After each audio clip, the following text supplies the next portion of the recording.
Hai hai minasang, kembali lagi dengan Pandai Kotoba. Pandai Kotoba adalah tempat minasang untuk belajar bahasa Jepang dan juga budayanya. Nah, pada video kali ini kita akan belajar tata bahasa atau Bumpo JLPT N3, yaitu Nainani Gimi. Kayaknya minasang udah familiar ya sama kanji Gimi ini. Nah, tapi kira-kira arti dari Bumpo ini udah tahu belum? Kalau belum tahu, yuk mari kita simak video ini sampai habis. Yang pertama harus kita ketahui, apa sih fungsi dari tata bahasa ini? Jadi fungsi dari Bumpo Gimi untuk menunjukkan bahwa suatu keadaan atau gejala sudah mulai terlihat dan terasa. Jadi nggak cuma sekedar nebak-nebak aja nih ya. Jadi udah mulai kayak kelihatan gejala-gejalanya gitu ya. Misalnya kayak sepertinya akan demam gitu ya.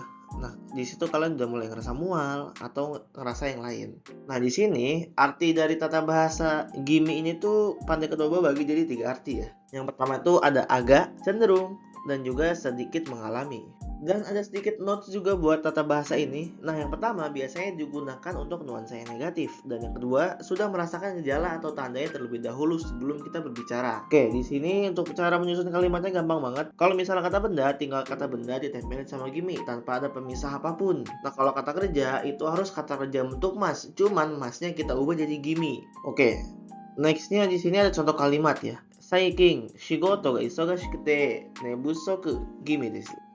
Saikin shigoto ga isogashikute nebusoku gimi desu. Yang artinya, akhir-akhir ini pekerjaan lagi sibuk. Aku agak kurang tidur. Nah, di sini kenapa dia bisa bilang nebusoku atau kurang tidur? Karena shigoto ga isogashi. Karena pekerjaannya lagi banyak, dia lagi sibuk. Jadi chance dia buat zanggyo itu tinggi ya teman-teman. Jadi dia merasa, kayaknya bakal kurang tidur nih. Nah, dan yang kedua, saikin futori gimi desu. Akhir-akhir ini aku merasa agak gemukan. Nah, ini kan suatu hal bisa dilihat dan kita lihat gejalanya ya. Kayak misalnya merasa kayak pipinya agak besaran gitu ya. Atau timbangannya naik. Nah, itu kan bisa dirasakan ya teman-teman. Nah, itu kan bisa dirasakan ya teman-teman. Jadi bukan sekedar menerka-nerka. Dan contoh yang terakhir di sini ada kino kara zutsu gimi desu. Kino kara zutsu gimi desu. Yang artinya dari kemarin aku agak sakit kepala. Nah, di sini dia udah mulai ngerasain gejala-gejala sakit kepala minasang. Jadi kayak udah mulai kelingan gitu ya. Ngelihat tuh udah kayak berbayang-bayang. Jadi udah ada gejalanya dulu baru dia ngomong seperti ini.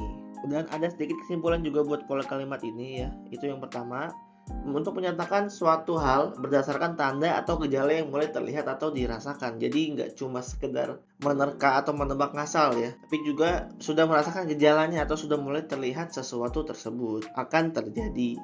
Dan sebelum kita akhiri videonya, seperti biasa Pandai Kotoba kasih kuis dulu buat minasang, yaitu terjemahkan kalimat ini ke bahasa Indonesia ya. Pandai Kotoba yakin ya minasang kanji jago-jago, jadi nggak perlu Pandai Kotoba bacakan. Jadi silakan bagi minasang yang tahu artinya, silakan jawab di kolom komentar ya. Terima kasih buat minasang yang sudah menonton video ini sampai akhir. Semoga video ini bisa membantu minasang ya dalam belajar bahasa Jepang. Jangan lupa like, komen, dan juga share video ini ke teman-teman minasang. Dan jangan lupa ya subscribe channel YouTube Pandai Kotoba. Karena nextnya kita bakal bahas pola kalimat N3 lagi, yaitu nani nani furio suru. Pola kalimat yang selanjutnya ini bakal bermanfaat banget buat percakapan sehari-hari minasang loh. Jadi jangan lupa ya subscribe channel YouTube Pandai Kotoba. Terima kasih. Ya, mata nih. Bye-bye.